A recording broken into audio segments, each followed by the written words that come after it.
Okay. Hello YouTube and welcome to my channel, where on this channel I talk about game design. And so yeah, if you like my channel, then in this video, then you leave a like and subscribe for more videos similar to this. So in this video I'm going to be talking about the differences between high poly and low poly. So the differences between these two. And I wanted to talk about this because for a lot of people who are new to 3D, uh, I think this is important because I don't see a lot of people really talking about this too much. And I can understand why they don't really talk about the differences between high poly and low poly. It's because uh, 3D is really hard to explain, and there's just a lot that goes into it, and pretty much like layers, you know. Uh, 3D has layers and layers of like, stuff that you have to learn before you like understand it. Pretty much like this. Layers have layers. Onions have layers? You get it. We both have layers. Oh, you both have layers. Yeah. So high poly and 3D models have a lot of layers to them. 3D modeling has a lot of layers to it. Um, like an onion. So low poly and high poly. So no really that every to know like understand 3D modeling a little bit better. You should know that everything in a computer basically is binary code, which is just little ones and zeros, and make up everything in the computer.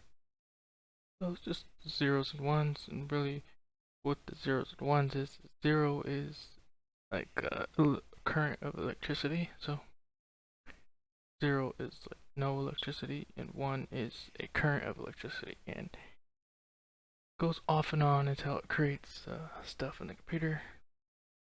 And each one of those ones and zeros is a piece of data, like a bit. They call a bit in a computer. So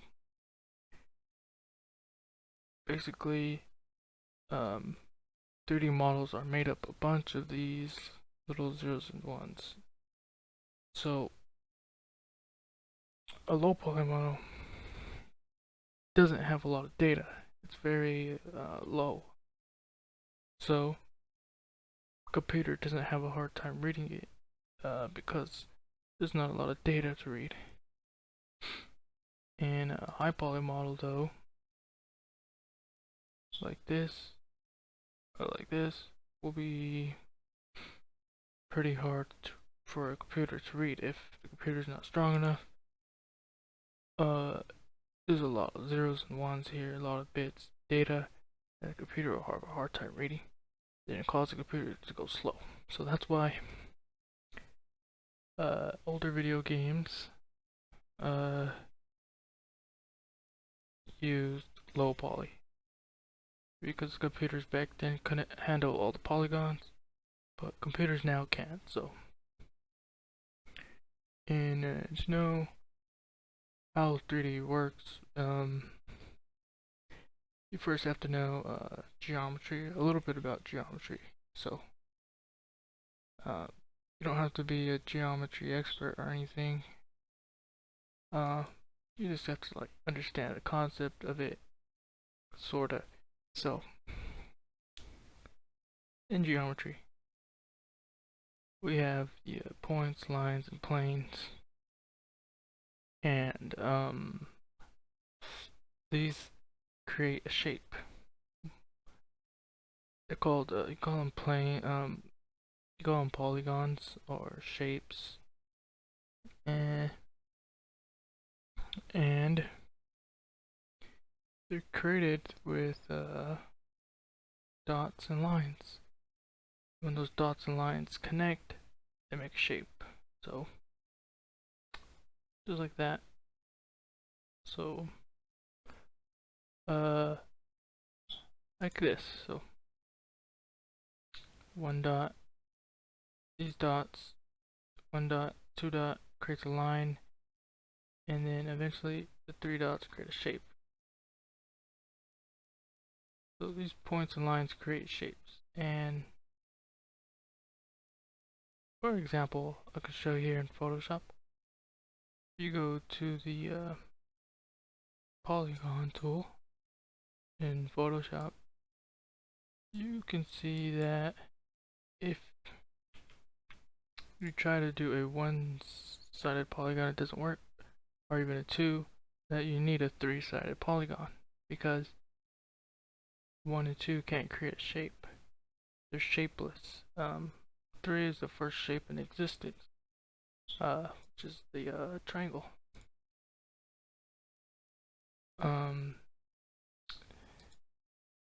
Which is the triangle. It's 3 points.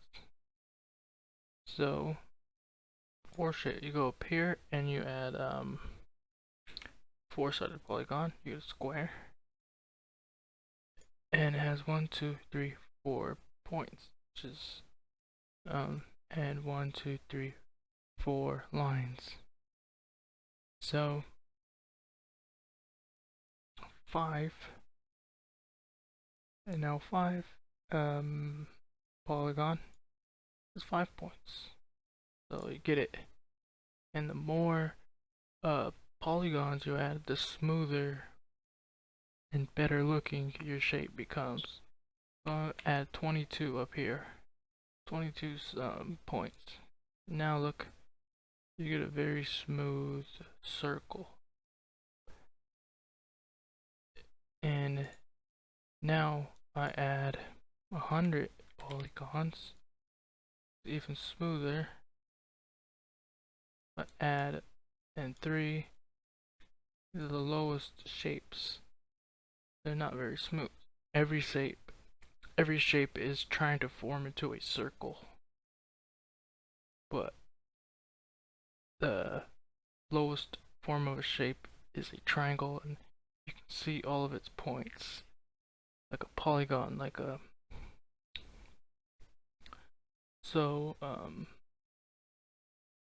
yeah, that is basically what you should know for 3D. And you should also know the coordinates, coordinate plane, which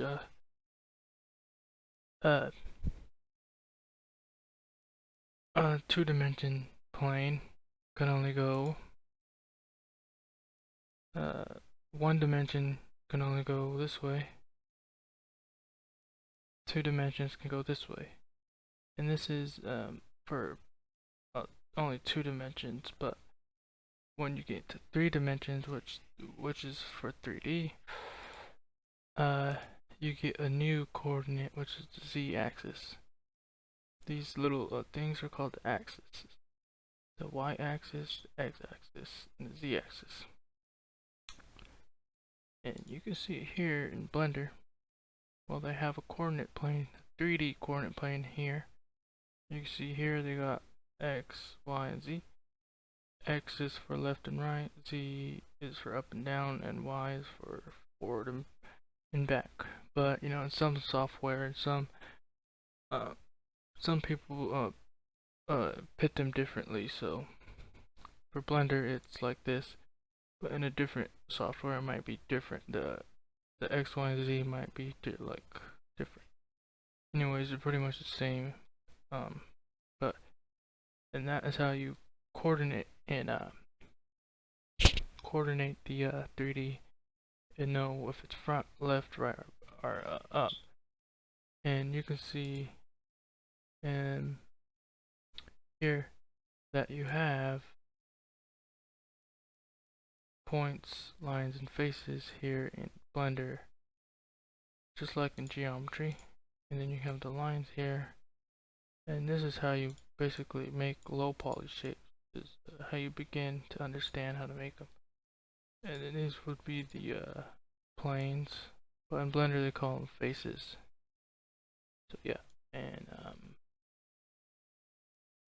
right now this is just a very low poly cube, so computer won't have a hard time running this if you make low poly 3D characters. But if you want to make high poly 3D characters, then you're gonna work with more polygons, and you can see that when you add more to that, you add more to it, you can see how there's more polygons, and you can start forming more detailed shapes, like in geometry, how the triangle slowly forms a perfect smooth circle. And that is basically the same, but now we're working with 3 dimensions. So that's like the basics of 3D modeling. 3D, high poly and low poly. High is harder for the computer to read because all the data, and low is easier to read because it's not that much data. And that's basically some simple basic things of 3D modeling. And that's pretty much all for this video.